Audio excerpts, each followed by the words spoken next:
자, 내 몸에 있는 이 지체들 중에서 가장 중요하다고 생각하는 지체가 무엇입니까? 다 중요합니다. 왜 다 중요한지 아십니까? 각 지체들마다 역할이 다 다르기 때문입니다. 눈은 눈의 역할이 있는 거고요, 귀는 귀의 역할이 있는 거고요, 손은 손의 역할, 발가락은 또 발가락의 역할이 있기 때문이죠.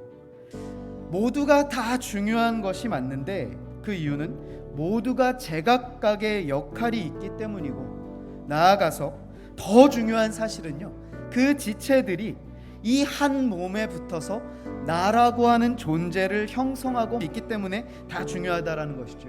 예를 들어서 이 눈이라고 하는 것도 나라는 존재이고요, 이 손이라는 것도 나라는 존재, 발가락도 나라는 존재라는 사실이죠. 사도 바울이 고린도 교회에 이제 편지를 보내면서 이 은사에 관한, 성령의 은사에 관한 주제로 이제 12장을 시작하고 있었는데요, 그 핵심이 무엇인가 하면요, 우리 성도에게 성령의 은사가 주어지는데 이 은사들이 굉장히 다양한 형태로 존재한다. 그리고 또한 모두가 같은 은사를 받는 것이 아니다라고 얘기를 해요. 그런데 사실 우리는요, 성도는요, 교회는요, 몸 대신 그리스도에 붙어있는 각 몸의 마디요 지체들이라는 사실입니다. 누군가가 입의 역할을 하고 있다면 누군가는 발가락의 역할을 해야 하고요, 또 누군가는 그 발가락이 붙어있는 발목, 허벅지, 손가락, 손바닥, 귀, 코, 입 등등의 지체들이 모여서 한 몸을 이룬다라는 사실을 우리는 잊지 말아야 합니다.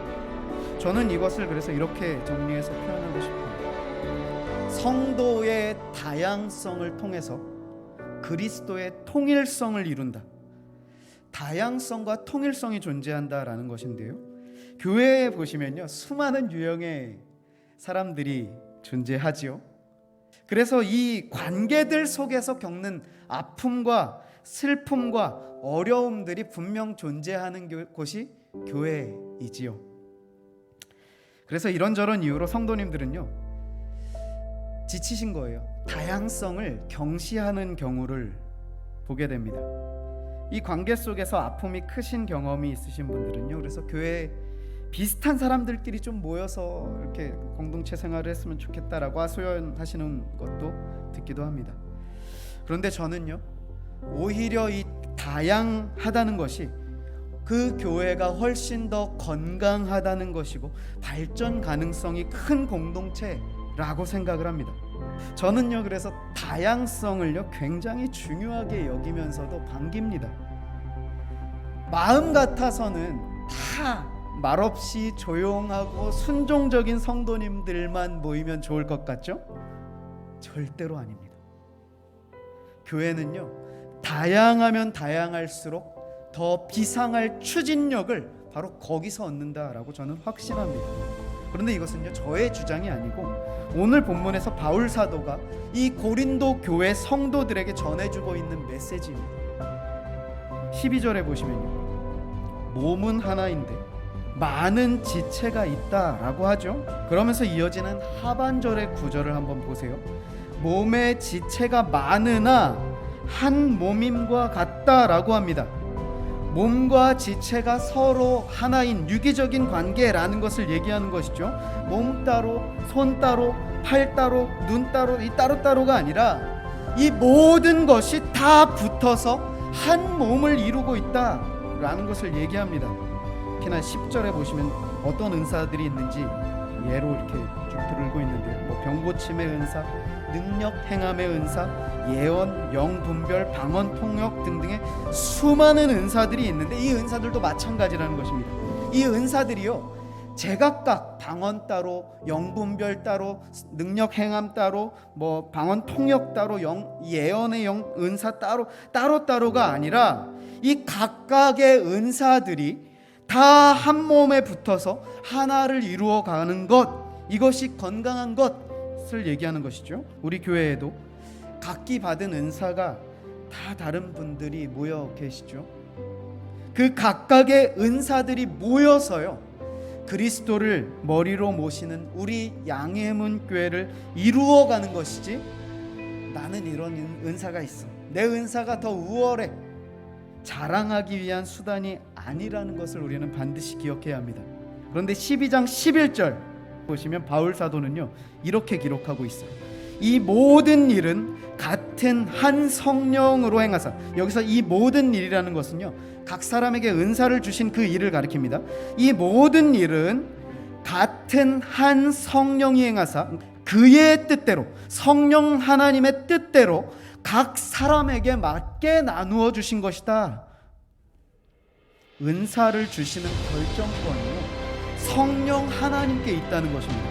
성령 하나님께서 각 사람에게 필요한 은사를 직접 수여하신다는 사실이죠.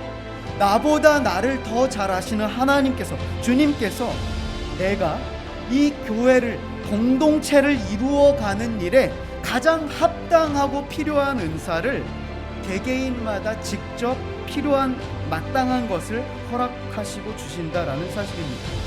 그렇다면 나에게 있는 그 은사를 받은 이 성도의 자세는 어때야 할까요?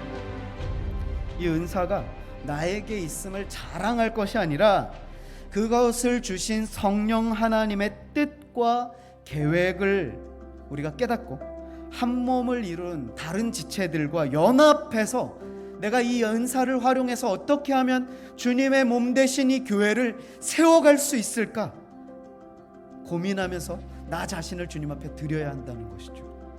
바로 이것이 교회의 본질입니다. 교회가 무엇입니까? 누가 이렇게 질문한다고 한다면 여기에 대한 존재론적인 답변은요, 성도 각자가 몸 되신 예수님께 붙어서 각 마디들이, 지체들이 연합을 이루는 것, 이것이 바로 교회라는 사실입니다.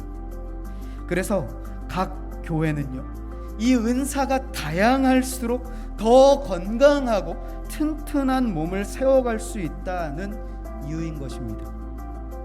다양성이요, 중요하고 존중받아야 하는 경우가 있어요. 모든 경우에 다 그렇진 않습니다. 이 다양성이 존중받아야 하는 경우가 딱 한 경우가 있어요. 그리스도 안에서 통일성을 이룰 때, 그리스도 안에 연합될 때 이 다양성은 존재의 가치가 있는 것이고요, 존중받아 마땅한 것입니다. 통일성을 이루지 못하는 다양성은요, 오히려 공동체를 위태롭게 만드는 요소가 될 수 있어요. 그 어떤 다양성도 그 개체 하나가 메인이 될 수 없습니다. 몸통이 될 수 없어요.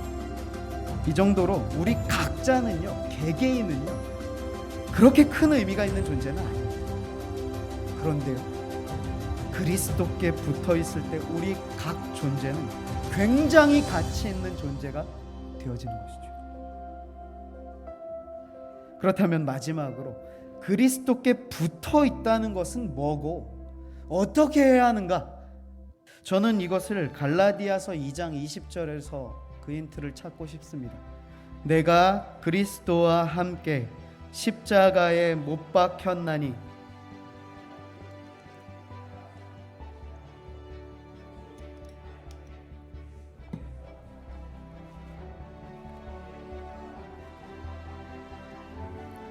나를 사랑하사 나를 위하여 자기 자신을 버리신 하나님의 아들을 믿는 믿음 안에서 사는 것이라. 아멘. 우리의 다양성이 그리스도의 몸 안에서 통일성을 이룰 수 있는 유일한 길이 있다면요, 내가 그리스도 안에서 죽어질 때, 우리 각 마디들이 살아있으면요, 절대로 우리는 그리스도 안에서 연합을 이룰 수 없고요, 그 다양성은 교회를 세워가는 일에 쓰임받을 수 없습니다. 그런데요, 우리 각자가 내가 주님 안에서 죽을 때 내 안에서 그리스도께서 사십니다. 우리 이 말씀 앞에 서시는 성도님들이 한 분, 두 분 늘어나시면요, 우리 교회가 그리스도와 이 연합을 이루어가는 그 지체들이 마디가 하나하나 더 생겨나는 것이죠. 그렇게 우리 모든 성도님들이 이 말씀 앞에서 예수 그리스도 앞에서, 이 십자가 앞에서 자신을 못 받고 나를 죽이는 자리로 나아갈 때 내 안에 그리스도의 이 부활의 새 생명이 우리를 주님과 연합하는 자리로 인도해 가실 것이고요, 그 자리에서 우리 각 마디가 예수 그리스도의 몸과 연합을 이루어 하나님께서 이 시대에 우리 양해문 교회를 통하여 하시고자 하시는 계획하신 그 일들을 우리가 한 몸 한 뜻 이루어 감당하게 되어질 그날이 온다는 사실이죠. 우리의 다양한 은사들이 주님의 은혜 앞에, 십자가 앞에 연합되어 주님의 복음을 땅끝까지 전하라 하신 이 사명을 우리 완수하고 감당하는 우리 모든 성도님들의 이번 한 달 우리의 모든 남은 인생이 되어주시길 주님의 말씀으로 축복합니다.